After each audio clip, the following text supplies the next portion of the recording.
Hi friends, host Eric here, host Talking to Famous People. Feeling kind of emotional right now, thanks to, fucking Eric. Stop that. Why are you so lame? Fucking tea is terrible. Okay, anyway, feeling kind of emotional right now because Dylan left this nice comment on my song I uploaded. Let me name Dylan. So I was thinking before I even saw that comment that I wanted to make a video about what's really important. And to me, it's obviously music.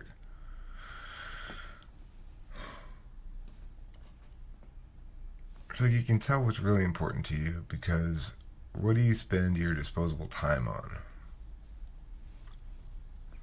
And I spend my disposable time on music mostly. Even when I was making a lot of videos, I spend more time on music.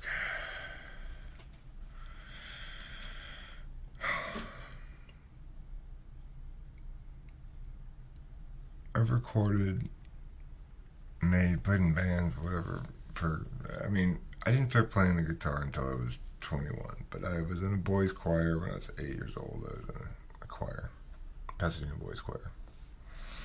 And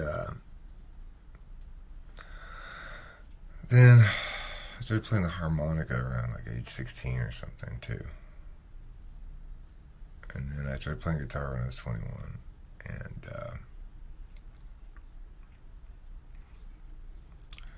I started trying to write songs and stuff. And I've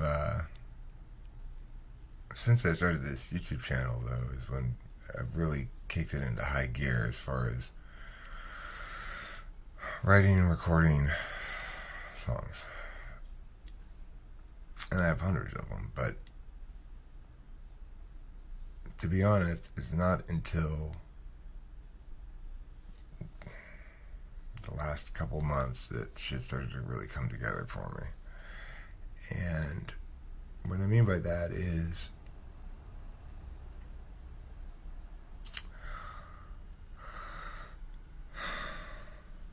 music is such an introverted intuition thing.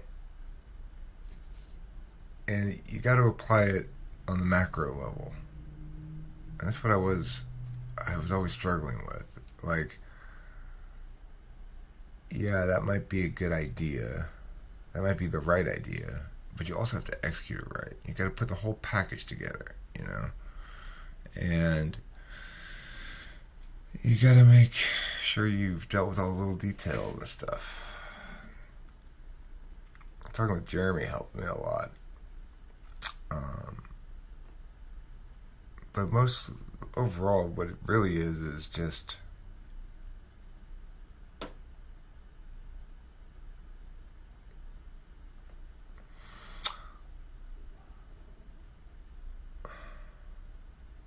I don't know. It's obviously the most important thing to me. I reject aesthetic relativism. It's funny, somebody shared a link with me on a bad video I had made saying this is how you should do this, and he was right about the format or whatever, but the thing is,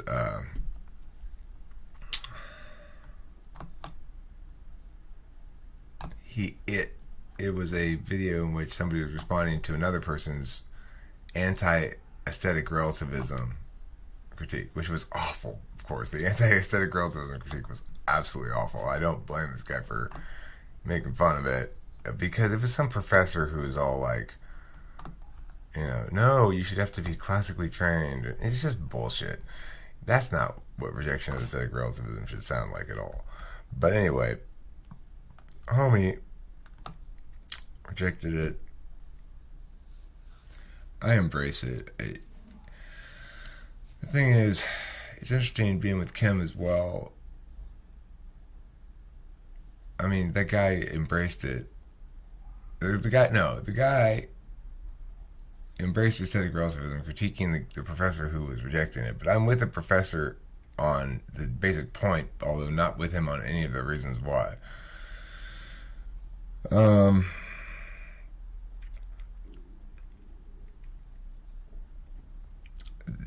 NI, the correctness of NI as a universal knowledge function is pretty clear.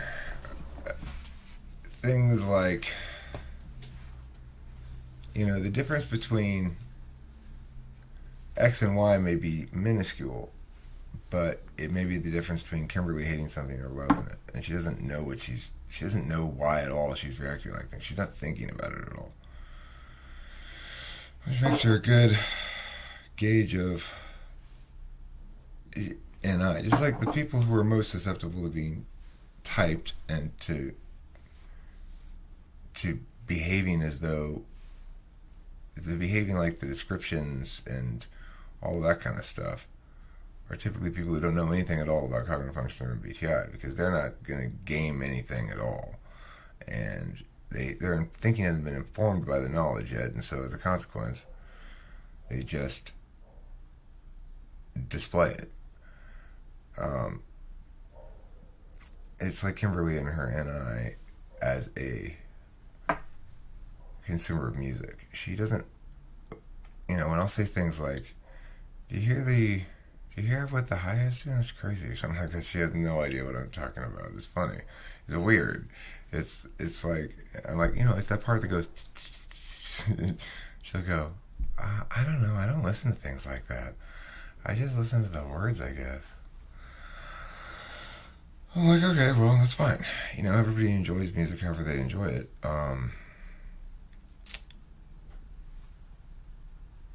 She's hard to impress or hard to please, hard to get her to like anything I do, which is frustrating and good too.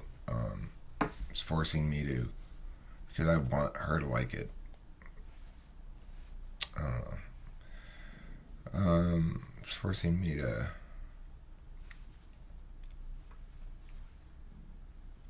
improve what I'm doing.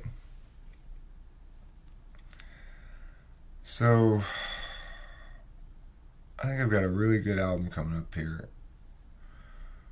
I'm going to probably re-record a couple of things that I've done a half-assed job of before. This most recent song called My Share of Shame didn't take long to do. It was quick. From source idea, the source idea didn't even make it into the final thing. The source idea was, I wanted the lyric to be, this is the whole idea of this song was that there should be a lyric in a song that says, when you pulled that stunt, I screamed, you're a worthless cunt, which is what I screamed at the time, Well, she was being such a cunt. Oh my God, she was being such a cunt. But anyway, that's not the point. We were both at fault in that fight. I wasn't proud of myself, obviously. But she was being a cunt. Oh my God. You wouldn't even believe it. She wouldn't answer my questions. She was doing it on purpose. She did this shit to torture me. Anyway, it was a big fight, I'll tell you. And it was over nothing. It started because I was like, meow, meow, meow. And then she was like, meow, meow, meow, meow, meow, meow, meow. I was like, but Kim, I didn't do that. She said, well, you would have had I not busted your chops about it. So she anticipated I was going to do X. I wasn't, of course. And I said, Kim, you cannot bust me for shit I didn't do, right? She wouldn't agree with that. I said, okay, Kim, answer the fucking question. Do we both agree, at least? It started out calm, and then it got increasingly heated as she just refused. She sunk in her fucking ISFJ heels. That's what started this huge fight. Anyway, that led to me, to her getting out of the car and walking away from the car, at the far end of Laverne, she's in our town, but at the edge of it. the other edge. We're on one edge of it. If she was on, we were on the other edge. She got out of the car and walked away. She wouldn't come back to the car. I screamed, "You worthless cunt!" and drove away. But I mean, it sounds ridiculous when I'm telling the story, but believe me, she was being bad too. Just like, I was too, but that's what the song's about. And I came home wanting to put that lyric in. I just was strumming the guitar, and very late in the song development, after the song was basically all written, I changed. In fact, after it was all recorded, I changed the words from "you're a worthless cunt" to you pull this down. I screamed something awfully blunt.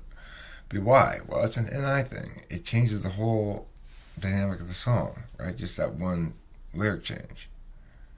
It makes it a different thing. So it was the right thing to do, so I did. A couple other lyrics I changed too. It said, at first it said,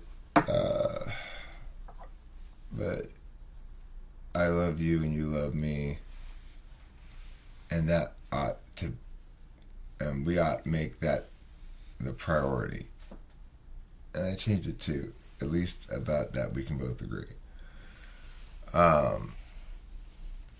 Why? Well, the second, the choice I went with is more common parlance.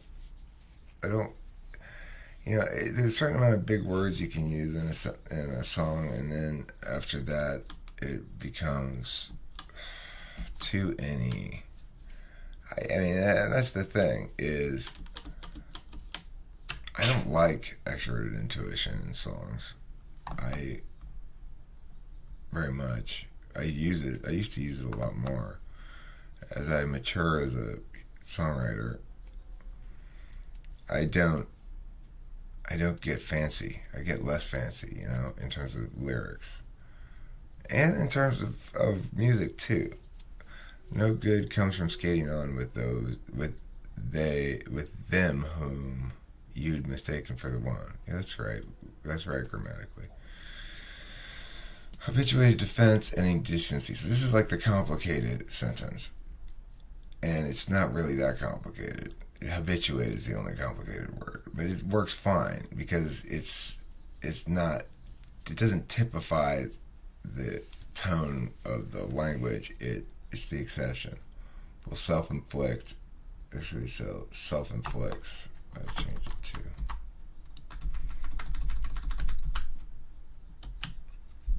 Once your search is done, driving in the car last night, we had a massive fight, each insisting we were right and the other one to blame. So when you pull that stunt, I screamed something awfully blunt. This is from, there's the quotation marks are an artifact from when it said, I screamed, "You're a worthless cunt," which was in quotes. My words, as wrong as they were dumb, so I've earned my share of shame. It's each of our own failings, not us doing the nailing to the wall, it says. I stuck that in there. We fear so the others sailing off to reset their life and all. So it would rhyme, you see.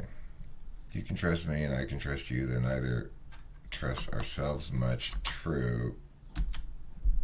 The love lays deep between you and me. At least about that we can both agree. So it's a pretty simple song, right? It doesn't say a lot of complicated things. And in the choruses even, I did what it needed to be done rather than what I wanted. So I didn't like, at the beginning of this song, driving in the car last night, we had a massive fight, each insisting we were right and the other one to blame. I had this going someplace else, the second half of the chorus, and I kept trying to figure out some thing to make it 8 thing that didn't repeat here like this. But it needed to change in the vocals, like it did, So when you pulled that stunt, that's the same. I screamed something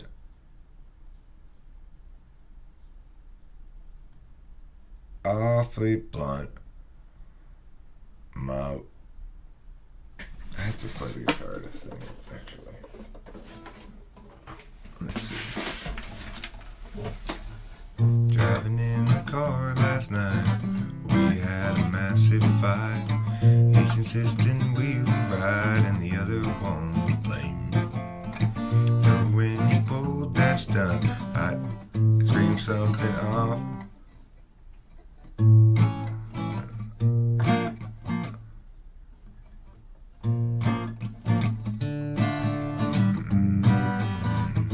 I guess it goes.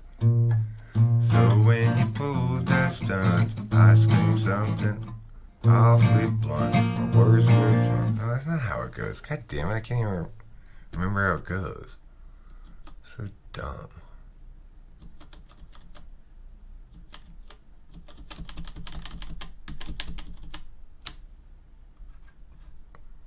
No, I'm not dancing party dances. That's not this song I have, dancing party dances. This is good too. I like it a lot. It's kind of sillier, I guess you could say.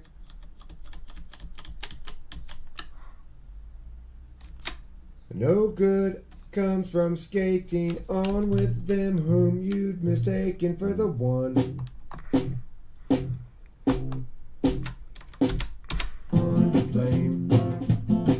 So when you pulled that stunt, I screamed something awfully blunt, and my words were as wrong as they were dumb. So I learned my it does go there. See, it's like this is what confused me, right? This is exactly what I'm talking about. It does do that. It just goes. So when you pulled that stunt, I screamed something awfully blunt. Words were as wrong as they were dumb, so I burned my share of shame. So I kept wanting the chords to be different, like I just did right then when I was trying to demonstrate what I was talking about. They're not different. They do the same thing. It's just the vocals change somehow. I don't know. That kind of stuff, right? That's... And I'm trying to find what's right. And it's... What's right is outside of what I'm thinking. It's not something that I'm deciding. It's discovered. It's not created. That's what I believe. I've always believed that about music. That like they're whole entities that are discovered. Songs are usually not correctly by me anyway. Sometimes you get it right. Like Satchel Helpful Goods. That boom, nailed it. That's what it's supposed to be. That song. Other songs are there's something not there quite there yet about it. You know, it's hard to say.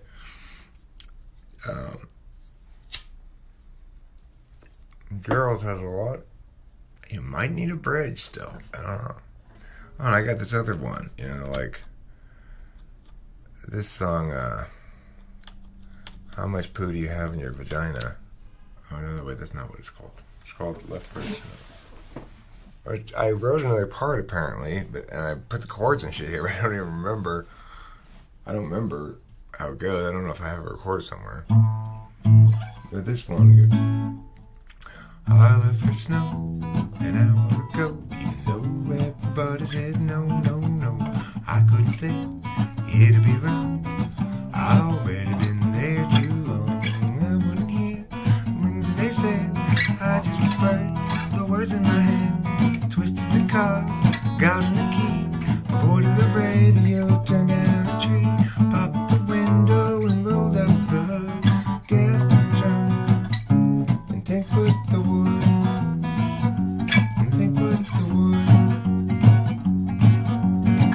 My resistance feels to me like entrapment. Resistance feels to me like entrapment.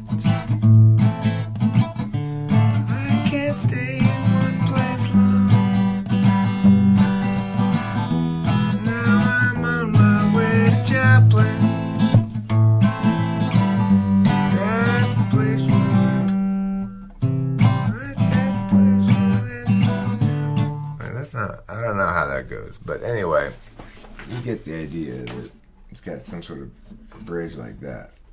And it goes back in the I Love for Snowboard. I mean, I don't know. That song, it's in process. I'm working on it. I got to figure out where it's supposed to go and all that stuff. And then I'll record it.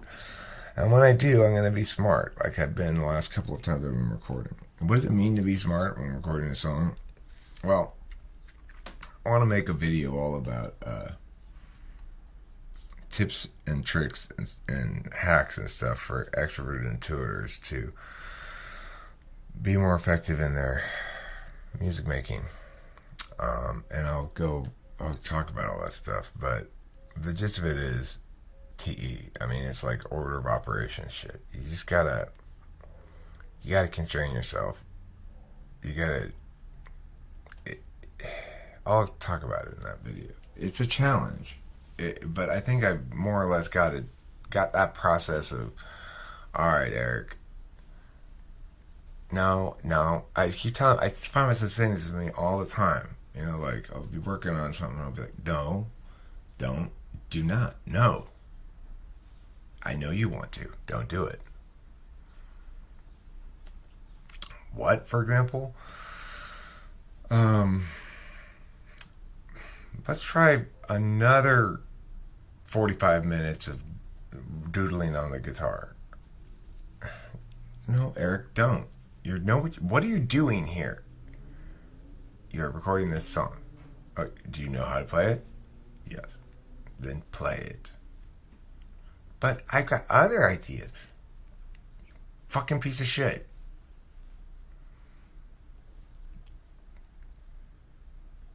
I'm gonna be mad. Okay, alright, fine.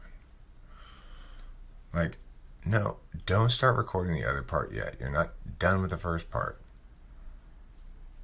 That's not good. No, it's not good enough. Do the whole part and do it in chunks. Don't try to get it all perfect in one take. 50 times. Get each little chunk perfect and then move on to the next one. It'll be way faster.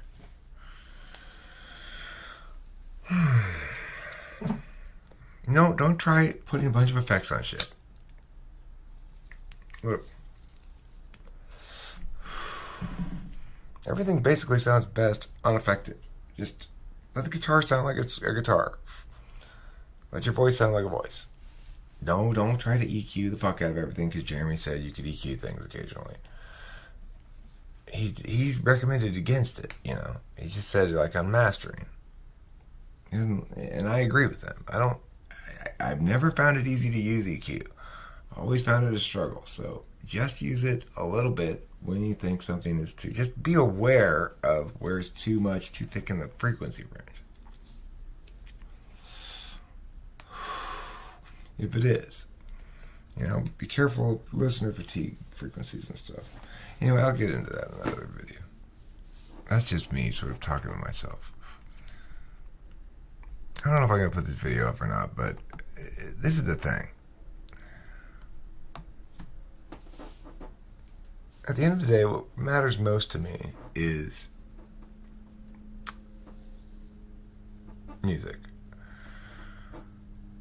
And succeeding according to mostly my own metrics, like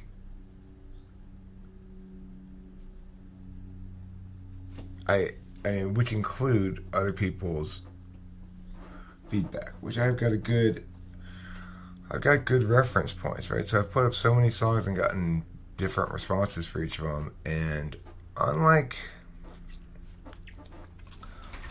well, if you think about a talking video as being comprising content and tone as well as presentation, I do pretty well on the content probably and pretty poorly on the presentation, and tone's hit and miss.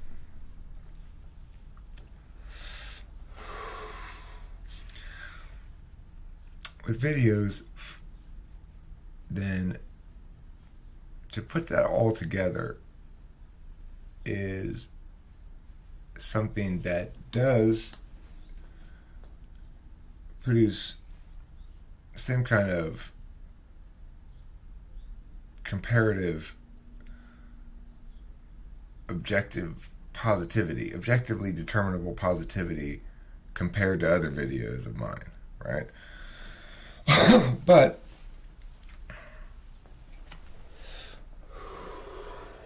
it's a lot less reliable because people are impacted not only by the quality of the content, but their own opinions, whether it conflicts with them, and stuff like that, and what they identify as, and it's true somewhat with lyrics of songs as well. But by and large, songs, I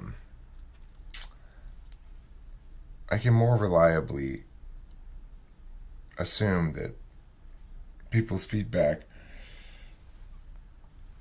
correlates well with the positivity of a song, again, against my other songs. So, I've got songs that got 1% thumbs up, and songs that have 20% thumbs up, and obviously 20 is better than 1. So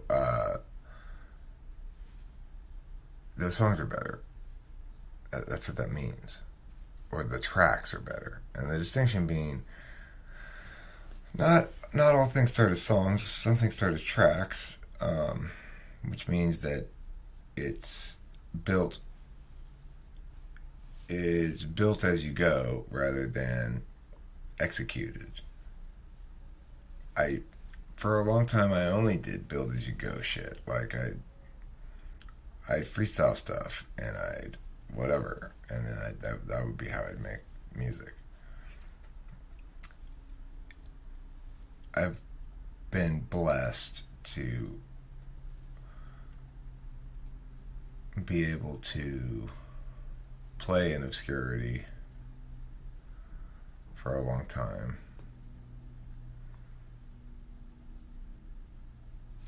Because I gave up a long time ago.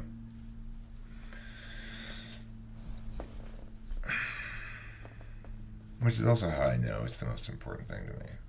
I gave up any thoughts of having, making money at music long, long ago. Some smoldering embers of the notion are starting to glow, but it doesn't matter, is what I've realized. It doesn't matter at all. If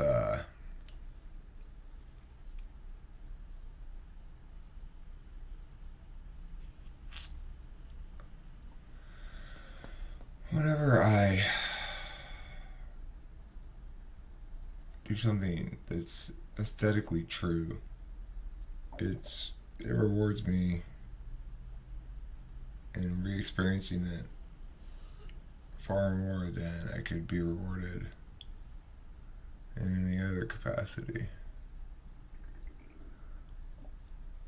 All we have is our time. How do we want to spend it? I want to listen to my own music, fairly often, in the car at least.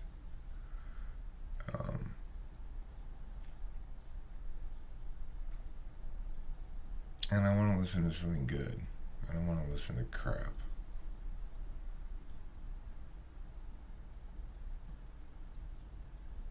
Nothing moves me like music does. And the other thing is, I may not know my own feelings about a lot of stuff. Introverted intuition is like the feelings of music. I mean, it's like the feelings of aesthetics. I know for sure what's good and what's not good according to my introverted intuition. I know what I like and what I don't like. And I know that the liking of it is the point and the purpose and the reward, and I get that and don't have any uncertainty about it. And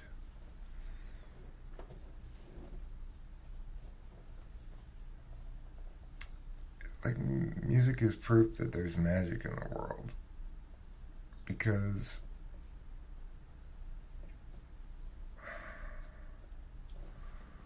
there's just no explaining it.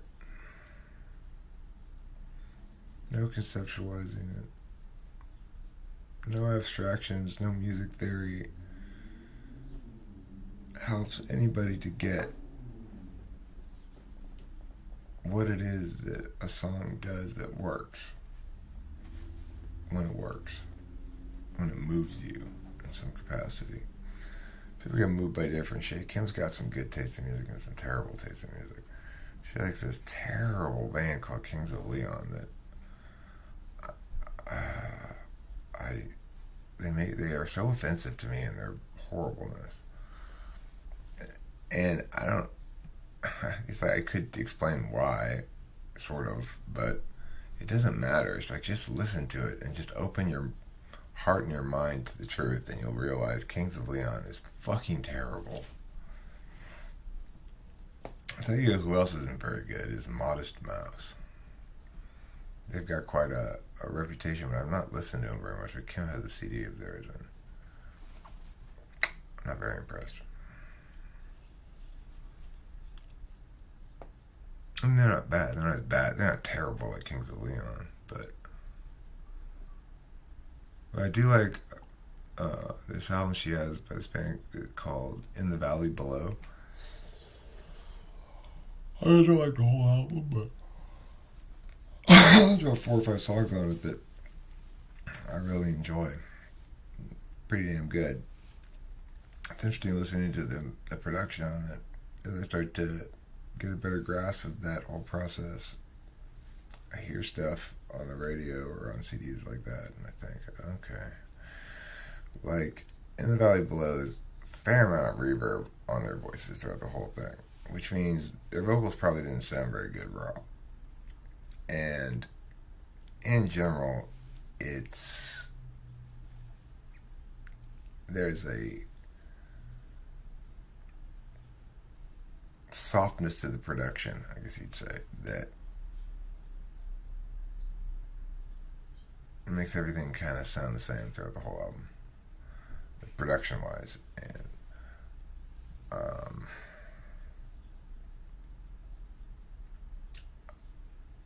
it just doesn't, it seems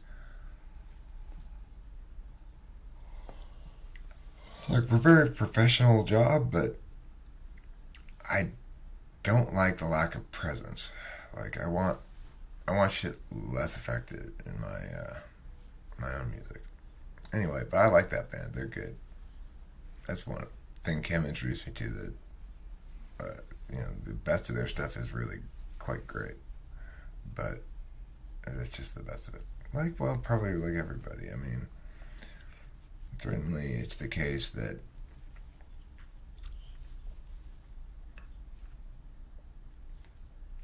I hope to get better. I hope that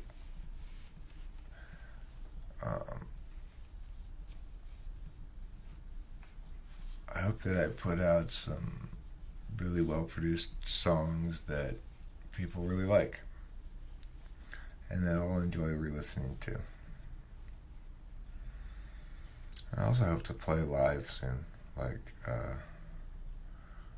maybe just with the guitar and play a set coffee shop or something. I don't know.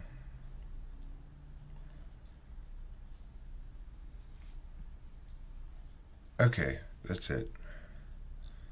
Thanks for watching. Don't forget to eat plenty of cheese. I don't know if I'm going to upload this or not. Maybe I will.